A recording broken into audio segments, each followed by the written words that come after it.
इज्जत का खून कहानी मुंशी प्रेमचंद। मैंने कहानियों और इतिहासों में तकदीर के उलटफेर की अजीबो-गरीब दास्तानें पढ़ी हैं। शाह को भिखमंगा और भिखमंगी को शाह बनते देखा है। तकदीर एक छिपा हुआ भेद है। गालियों में टुकड़े चुनती हुई औरतें सोने के सिंहासन पर बैठ गई और वह ऐश्वर्य के मतवाले जिनके इशारे पर तकदीर भी सिर झुकाती थी, आन की शान में चीलकौओं का शिकार बन गए हैं। पर मेरे सर पर जो कुछ बीती उसकी नजीर कहीं नहीं मिलती। उन घटनाओं को आज याद करती हूँ तो रोंगटे खड़े हो जाते हैं और हैरत होती है कि अब तक मैं क्यों और क्यों कर जिंदा हूँ। सौंदर्य लालसाओं का स्रोत है। मेरे दिल में क्या लालसाएं न थी पर निष्ठुर भाग्य के हाथों में मिटी। मैं क्या जानती थी कि वह आदमी जो मेरी एक एक अदा पर कुर्बान होता था एक दिन मुझे इस तरह जलील और बर्बाद करेगा। आज 3 साल हुए जब मैंने इस घर में कदम रखा। उस वक्त यह एक हरा भरा चमन था। मैं इस चमन की बुलबुल थी, हवा में उड़ती थी, डालियों पर चहकती थी, फूलों पर सोती थी। सईद मेरा था, मैं सईद की थी। इस संगमरमर के हौज के किनारे हम मोहब्बत के पासे खेलते थे। तुम मेरी जान हो, मैं उनसे कहती थी तुम मेरे दिलदार हो। हमारी जायदाद लंबी चौड़ी थी। जमाने की कोई फ्रिक, जिंदगी का कोई गम न था। हमारे लिए जिंदगी सशरीर आनंद एक अनंत चाह और बहार का तिलिस्म थी जिसमें मुरादें खिलती थी और खुशियां हंसती थी। जमाना हमारी इच्छाओं पर चलने वाला था, आसमान हमारी भलाई चाहता था और तकदीर हमारी साथी थी। एक दिन सईद ने आकर कहा, मेरी जान, मैं तुमसे एक विनती करने आया हूँ। देखना, इन मुस्कुराते हुए होठों पर इनकार का हर्फ न आए। मैं चाहता हूँ कि अपनी सारी मिल्कियत, सारी जायदाद तुम्हारे नाम चढ़वा दूँ। मेरे लिए तुम्हारी मोहब्बत काफ़ी है। यही मेरे लिए सबसे बड़ी नेमत है। मैं अपनी हकीकत को मिटा देना चाहता हूँ। मैं चाहता हूँ कि तुम्हारे दरवाजे का फकीर बन करके रहूं। तुम मेरी नूरजहां बन जाओ। मैं तुम्हारा सलीम बनूंगा और तुम्हारी मूंगे जैसी हथेली के प्यालों पर उम्र बसर करूंगा। मेरी आंखें भर आई। खुशियां चोटी पर पहुंचकर आंसू की बूंद बन गईं। पर अभी पूरा साल भी न गुजरा था कि मुझे सईद के मिजाज में कुछ तब्दीली नजर आने लगी। हमारे दरमियान कोई लड़ाई झगड़ा या बदमजगी न हुई थी, मगर अब वह सईद न था जिसे एक लम्हे के लिए भी मेरी जुदाई दूभर थी। वह अब रात की रात गायब रहता। उसकी आंखों में प्रेम की वह उन्मग न थी, न अंदाजों में वह प्यास, न मिजाज में वह गर्मी। कुछ दिनों तक इस रुखेपन ने मुझे खूब रुलाया। मोहब्बत के मजे याद आकर तड़पा देते। मैंने पढ़ा था कि प्रेम अमर होता है। क्या वह स्रोत इतनी जल्दी सूख गया? नहीं, वह अब किसी दूसरे चमन को शादाब करता था। आखिर मैं भी सईद से आंखें चुराने लगी। बेदिली से नहीं, सिर्फ इसलिए कि अब मुझे उससे आंखें मिलाने की तावना थी। उस देखते ही मोहब्बत के हजारों करिश्मे नजरों के सामने आ जाते और आंखें भर आती। मेरा दिल अब भी उसकी तरफ खिंचता था। कभी कभी बेअख्तियार जी चाहता कि उसके पैरों पर गिरूं और कहूं, मेरे दिलदार, ये बेरहमी क्यों? क्या तुमने मुझसे मुंह फेर लिया है? मुझसे क्या खता हुई? लेकिन इस स्वाभिमान का बुरा हो जो दीवार बनकर रास्ते में खड़ा हो जाता। यहाँ तक कि धीरे धीरे दिल में भी मोहब्बत की जगह हसद ने ले ली। निराशा के धैर्य ने दिल को तस्कीन दी। मेरे लिए सईद अब बीते हुए बसंत का एक भूला हुआ गीत था। दिल की गर्मी ठंडी हो गई, प्रेम का दीपक बुझ गया। यही नहीं, उसकी इज्जत भी मेरे दिल से रुखसत हो गई। जिस आदमी के प्रेम के पवित्र मंदिर में मैल भरा हुआ हो वह हरगिज इस योग्य नहीं कि मैं उसके लिए घुलूं और मरूं। एक रोज शाम के वक्त मैं अपने कमरे में पनलेट पर पड़ी एक किस्सा पढ़ रही थी। तभी अचानक एक सुंदर स्त्री मेरे कमरे में आई। ऐसा मालूम हुआ कि जैसे कमरा जगमगा उठा। रूप की ज्योति ने दरो दीवार को रोशन कर दिया। गोया अभी सफेदी हुई है उसकी अलंकृत शोभा, उसका खिला हुआ फूला जैसा लुभावना चेहरा, उसकी नशीली मिठास। किसी तारीफ करूं मुझ पर एक रोग सा छा गया। मेरा रूप का घमंड धूल में मिल गया है। मैं आश्चर्य में थी कि यह कौन रमणी है और यहाँ क्यों कर आई। बेअख्तियार उठी कि उससे मिलूं और पूछूं कि सईद भी मुस्कुराता हुआ कमरे में आया। मैं समझ गई कि यह रमणी उसकी प्रेमिका है। मेरा गर्व जाग उठा। मैं उठी जरूर, पर शान से गर्दन उठाए हुए आंखों में हुस्न के रौब की जगह घृणा का भाव आ बैठा। मेरी आंखों में अब वह रमणी रूप की देवी नहीं डसने वाली नागिन थी। मैं फिर चारपाई पर बैठ गई और किताब खोलकर सामने रख ली। वह रमणी एक क्षण तक खड़ी मेरी तस्वीरों को देखती रही, तब कमरे से निकली। चलते वक्त उसने एक बार मेरी तरफ देखा। उसकी आंखों से अंगारे निकल रहे थे जिनकी किरणों में हिंस प्रतिशोध की लाली झलक रही थी। मेरे दिल में सवाल पैदा हुआ, सईद इसे यहाँ क्यों लाया? क्या मेरा घमंड तोड़ने के लिए? जायदाद पर मेरा नाम था, पर वह केवल एक भ्रम था। उस पर अधिकार पूरी तरह सईद का था। नौकर भी उसी को अपना मालिक समझते थे और अक्सर मेरे साथ ढिठाई से पेश आते। मैं सब्र के साथ जिंदगी के दिन काट रही थी। जब दिल में उमंगें न रही तो पीड़ा क्यों होती। सावन का महीना था, काली घटा छाई हुई थी और रिमझिम बूंदें पड़ रही थी। बगीचे पर हसद का अंधेरा और सिहास दरख्तों पर जुगनुओं की चमक ऐसी मालूम होती थी जैसे कि उनके मुंह से चिंगारियां जैसी आहें निकल रही हैं। मैं देर तक हसद का ये तमाशा देखती रही। कीड़े एक साथ चमकते थे और एक साथ बुझ जाते थे, गोया रोशनी की बाधें छूट रही है। मुझे भी झूला झूलने और गाने का शौक हुआ। मौसम की हालतें हसद के मारे हुए दिलों पर भरी अपना जादू कर जाती है। बगीचे में एक गोल बंगला था। मैं उसमें आई और बरागदे की एक कड़ी में झूला दिलवाकर झूलने लगी। मुझे आज मालूम हुआ कि निराशा में भी एक आध्यात्मिक आनंद होता है जिसका हाल उसको नहीं मालूम जिसकी इच्छा पूर्ण है। मैं चाव से मल्हार गाने लगी। सावन विरह और शोक का महीना है। गीत में एक वियोगी हृदय की गाथा की कथा ऐसे दर्द भरे शब्दों बयान की गई थी कि बरबस आंखों से आंसू टपकने लगे। इतने में बाहर से एक लालटेन की रोशनी नजर आई। सईद और हसीना दोनों चले आ रहे थे। हसीना ने मेरे पास आकर कहा, आज यहाँ नाच रंग की महफिल सजेगी और शराब के दौर चलेंगे। मैंने घृणा से कहा, मुबारक हो। हसीना, 12 मासे और मल्हार की ताने उड़ेगी। साजिंदे आ रहे हैं। मैं शौक से, हसीना तुम्हारा सीना हसद से चाक हो जाएगा। सईद ने मुझसे कहा, जुबैदा तुम अपने कमरे में चली जाओ, यह इस वक्त आपे में नहीं है। हसीना ने मेरी तरफ लाल लाल आंखें निकालकर कहा, मैं तुम्हें अपने पैरों की धूल के बराबर भी नहीं समझती। मुझे फिर जबत न रहा। अकड़ कर बोली, और मैं क्या समझती हूँ, एक कुत्या दूसरों की उगली हुई हड्डियों चिचुड़ती फिरती है। अब सईद के भी तेवर बदले। मेरी तरफ भयानक आंखों से देखकर बोले, जुबैदा तुम्हारे सर पर शैतान तो नहीं सवार है। सईद का ये जुमला मेरे जिगर में चुभ गया। मैं तपड़ उठी। जिन होठों से हमेशा मोहब्बत और प्यार की बातें सुनी हो, उन्हीं से यह जहर निकले और बिल्कुल बेकसूर। क्या मैं ऐसी नाचीज और हकीर हो गई हूँ कि एक बाजारू औरत भी मुझे छेड़कर गालियां दे सकती है और मेरा जबान खोलना मना। मेरे दिल में साल भर से जो बुखार हो रहा था वह उछल पड़ा। मैं झूले से उतर पड़ी और सईद की तरफ शिकायत भरी निगाहों से देखकर बोली, शैतान मेरे सर पर सवार हो या तुम्हारे सर पर, इसका फैसला तुम खुद कर सकते हो। सईद, मैं तुमको अब तक शरीफ और गैरत वाला समझती थी, तुम खुद कर सकते हो। बेवफाई की, इसका मलाला मुझे जरूर था, मगर मैंने सपनों में भी यह न सोचा था कि तुम गैरत से इतने खाली हो कि हया फरोश औरत के पीछे मुझे इस तरह जलीज करोगे। इसका बदला तुम्हें खुदा से मिलेगा। हसीना ने तेज होकर कहा, तू मुझे हया फरोश कहती है? मैं बेशक कहती हूँ सईद, और मैं बेगैरत हूँ।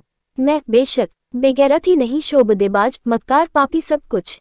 यह अल्फाज बहुत घिनौने हैं लेकिन मेरे गुस्से के इजहार के लिए काफी नहीं। मैं यह बातें कह रही थी कि यकायक सईद के लंबे तगड़े हट्टे कट्टे नौकर ने मेरी दोनों बाहें पकड़ ली और पलक मारते भर में हसीना ने झूले की रस्सियां उतारकर मुझे बरामदे के एक लोहे के खंभे से बांध दिया।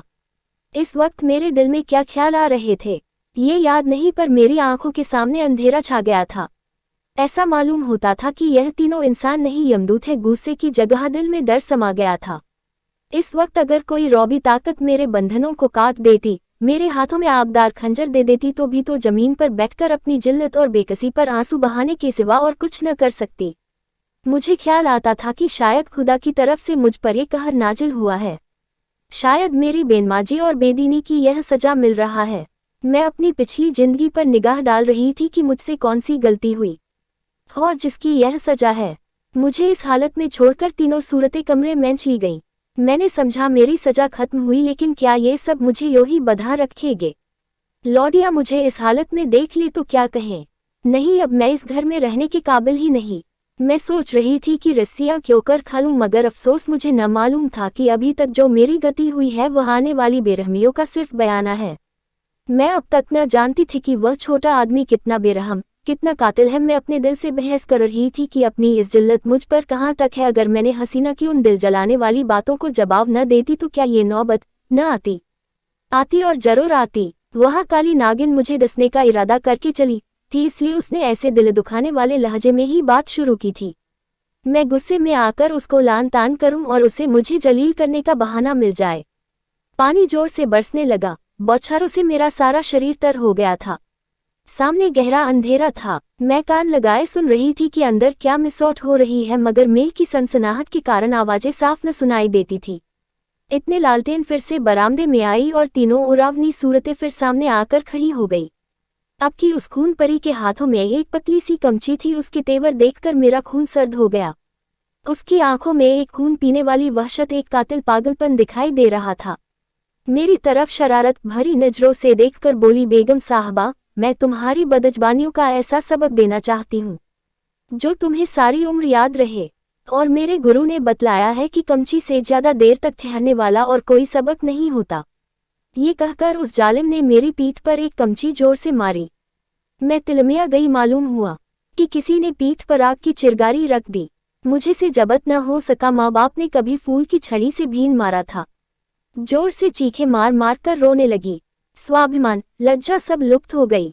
कमची की डरावनी और रोशन असलियत के सामने और भावनाएं गायब हो गईं। उन हिंदू देवियों का दिल शायद लोहे के होते होंगे जो अपनी आन पर आग में कूद पड़ती थी। मेरे दिल पर तो इस वक्त यही ख्याल छाया हुआ था कि इस मुसीबत से क्यों कर छुटकारा हो। सईद तस्वीर की तरह खामोश खड़ा था। मैं उस तरफ फरियाद की आंखें से देखकर बड़े विनती के स्वर में बोली, सईद, खुदा के लिए मुझे इस जालिम से बचाओ। मैं तुम्हारे पैरों पति हूँ। खैर, तुम मुझे जहर दे दो, खंजर से गर्दन काट लो, लेकिन यह मुसीबत सहने की मुझमें ताब नहीं। उन दिलगोयों को याद करो, मेरी मोहब्बत का याद करो। उसी कसद के इस वक्त मुझे इस अजाब से बचाओ। खुदा तुम्हें इसका इनाम देगा। सईद इन बातों से कुछ पिघला। हसीना की तरह डरी हुई आंखों से देखकर बोला, जरीना, मेरे कहने से अब जाने दो। मेरी खातिर से इन पर रहम करो। सरीना तेर बदल कर बोली, तुम्हारी खातिर से सब कुछ कर सकती हूँ, गालियां नहीं बर्दाश्त कर सकती। सईद, क्या अभी तुम्हारे ख्याल में गालियों की काफी सजा नहीं हुई? जरीना, तब तो आपने मेरी इज्जत की खूब कद्र की। मैंने रानियों से चिलमचियां उठवाई है। ये बेगम साहबा है किस ख्याल में? मैं इसे अगर कुछ छुरी से काटूं तब भगी इसकी बदजबानियों की काफी सजा न होगी। सईद, मुझसे अब ये जुल्म नहीं देखा जाता। सरीना, आंखें बंद कर लो। सईद, जरीना, गुस्सा न दिलाओ, मैं कहता हूँ अब इन्हें माफ करो। सरीना ने सईद को ऐसी हिकारत भरी आंखों से देखा गोया वह उसका गुलाम है। खुदा जाने उस पर उसने क्या मंत्र मार दिया था कि उसमें खानदानी गैरत और बढ़ाए इंसानियत का जरा भी एहसास बाकी न रहा था। वह शायद उसे गुस्से जैसे मर्दाना जज्बे के काबिल ही न समझती थी। हुलिया पहचानने वाले कितनी गलती करते हैं, क्योंकि दिखाई कुछ पड़ता है, अंदर कुछ होता है। बाहर के ऐसे सुंदर रूप के पर्दे में इतनी बेरहमी, इतनी निष्ठुरता। कोई शक नहीं, रूप हुलिया पहचानने की विद्या का दुश्मन है। बोली, अच्छा, तो अब आपको मुझ पर गुस्सा आने लगा। क्यों न हो, आखिर निकाह तो आपने बेगम ही से किया है। मैं तो हया फरोश कुतिया ही ठहरी। सईद, तुम ताने देती हो और मुझसे ये खून नहीं देखा जाता। सरीना, तो ये कमची हाथ में लो और इसे गिनकर 100 लगाओ। गुस्सा उतर जाएगा, इसका यही इलाज है। सरीना, फिर वही मजाक। सरीना, नहीं, मैं मजाक नहीं करती। सईद ने कमची लेने को हाथ बढ़ाया, मगर मालूम नहीं जरीना को क्या शुबहा पैदा हुआ। उसने समझा शायद वह कमची को तोड़कर फेंक देंगे। कमची हटा ली और बोली, अच्छा, मुझसे ये दगा तो लो, अब मैं ही हाथों की सफाई दिखाती हूँ। ये कहकर उसे बेदर्द ने मुझे बेतहाशा कमचियां मारना शुरू की।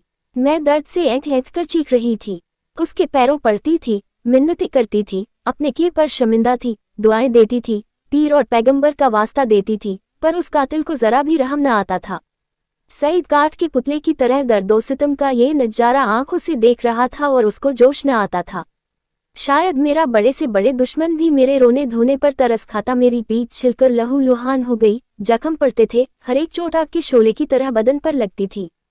मालूम नहीं उसने मुझे कितने दर्रे लगाए, यहाँ तक कि कमची को मुझ पर रहम आ गया। वह फटकर टूट गई। लकड़ी का कलेजा फट गया, मगर इंसान का दिल न पिघला। मुझे इस तरह जलील और तबाह करके तीनों खबीस रोहें वहां से रुखसत हो गईं। सईद के नौकर ने चलते वक्त मेरी रस्सियां खोल दी। मैं कहाँ जाती, उस घर में क्यों कर कदम रखती।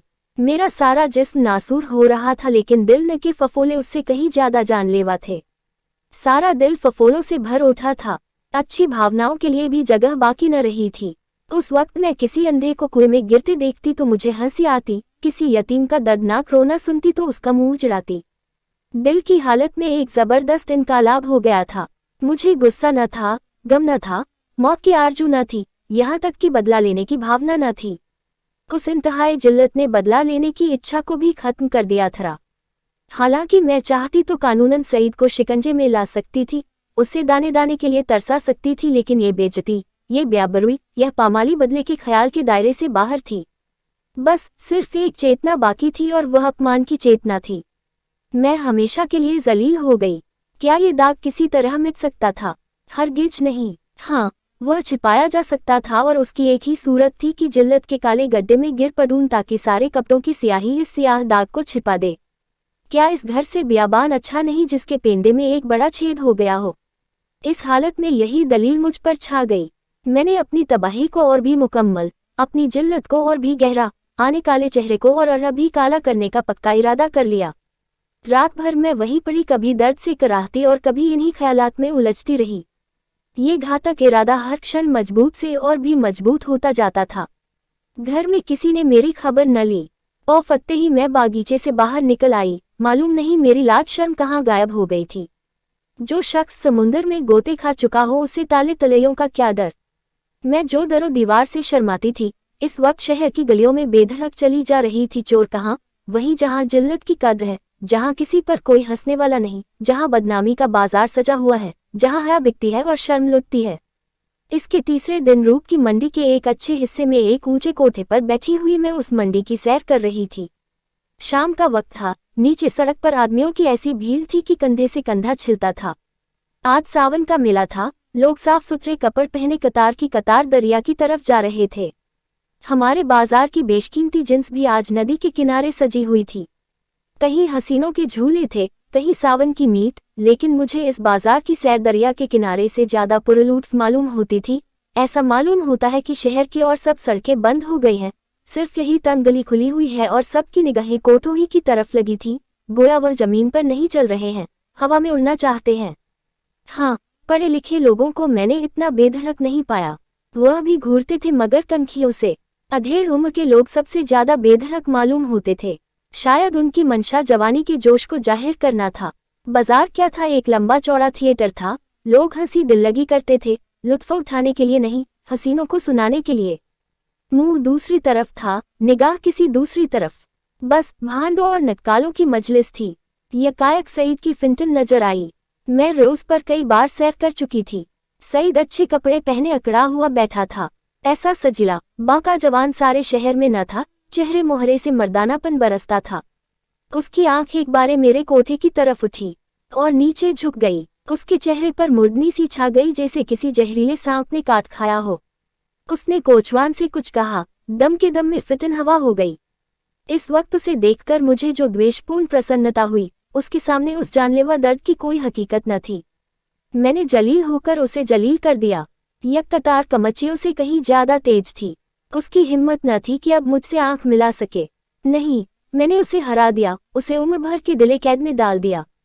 इस कालकोठरी से अब उसका निकलना गैर मुमकिन था, क्योंकि उसे अपने खानदान के बड़प्पन का घमंड था। दूसरे दिन भोर में खबर मिली कि किसी कातिल ने मिर्जा सईद का काम तमाम कर दिया। उसकी लाश उसी बागीचे के गोल कमरे में मिली, सीने में गोली लग गई थी। 9 बजे दूसरे खबर सुनाई दी, जरीना को भी किसी ने रात के वक्त कत्ल कर डाला था। उसका सर तन जुदा कर दिया गया। बाद को जांच पड़ताल से मालूम हुआ कि ये दोनों वारदातें सईद के ही हाथों हुई। उसने पहले जरीना को उसके मकान पर कत्ल किया और तब अपने घर आकर अपने सीने में गोली मारी। इस मर्दाना गैरतमंदी ने सईद की मोहब्बत मेरे दिल में ताज़ा कर दी। शाम के वक्त मैं अपने मकान पर पहुंच गई। अभी मुझे यहाँ से गए हुए सिर्फ 4 दिन गुजरे थे, मगर ऐसा मालूम होता था कि वर्षों के बाद आई हूँ। दरदीवार पर हसरत छाई हुई थी। मैंने घर में पांव रखा तो बरबस सईद की मुस्कुराती हुई सूरत आंखों के सामने आकर खड़ी हो गई। वही मर्दाना हुस्न, वही बांकपन, वही मनोहार की आंखें। बेअख्तियार मेरी आंखें भर आई और दिल से एक ठंडी आह निकल आई। गम इसका न था कि सईद ने क्यों जान दे दी। नहीं, उसकी मुजरिमाना बेहिसी और रूप के पीछे भागना, इन दोनों बातों को मैं मरते दम तक माफ न करूंगी। गम ये था कि यह पागलपन उसके सर में क्यों समाया। इस वक्त दिल की जो कैफियत है, उससे मैं समझती हूँ कि कुछ दिनों में सईद की बेवफाई और बेरहमी का घाव भर जाएगा। अपनी जिल्लत की याद भी शायद मिट जाए, मगर उसकी चंदरोजा मोहब्बत का नक्श बाकी रहेगा और अब यह सही मेरी जिंदगी का सहारा है।